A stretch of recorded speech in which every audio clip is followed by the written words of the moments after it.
కూటమి ప్రభుత్వం అధికారంలోకి వచ్చినప్పటి నుంచి రాష్ట్రంలో అరాచకాలు పెరిగిపోయాయన్నారు కాకినాడ జిల్లా పెద్దాపురం వైఎస్ఆర్సీపీ ఇన్ఛార్జ్ దౌలూరి దొరబాబు. టీడీపీ నేతలు వైఎస్ఆర్సీపీ శ్రేణులు కార్యకర్తలను టార్గెట్గా చేసుకుని వేధిస్తున్నారని మండిపడ్డారు.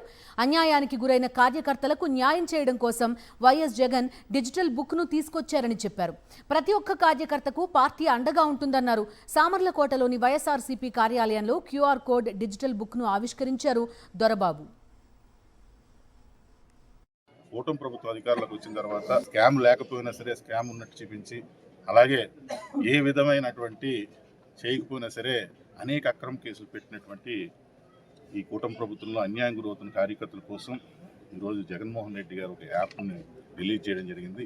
ఆ యాప్లో అన్యాయం గురైనటువంటి కార్యకర్త ఎవరి ద్వారా ఆ రోజు అన్యాయం జరిగిందో ఆ వ్యక్తికి సంబంధించిన డీటెయిల్స్ అన్నీ పెడితే దాన్ని వైఎస్ఆర్ కాంగ్రెస్ పార్టీ అది నిజమా కాదా అని తెలుసుకున్న తర్వాత జగన్మోహన్ రెడ్డి గారు మరలా ముఖ్యమంత్రి అయిన తర్వాత ఆ వ్యక్తిని లేకపోతే ఆ వ్యక్తుల్ని ఎక్కడున్నా సరే, రిటైర్ అయినా సరే, సముద్రాల్లో ఉన్నా సరే, ఆ వ్యక్తిని పిలిపించుకుని ఇక్కడ ఉన్న చట్టసభల్లో పెట్టి వాళ్ళకి శిక్ష చేసేటానికి ఈ యాప్ను పెట్టడం జరిగింది.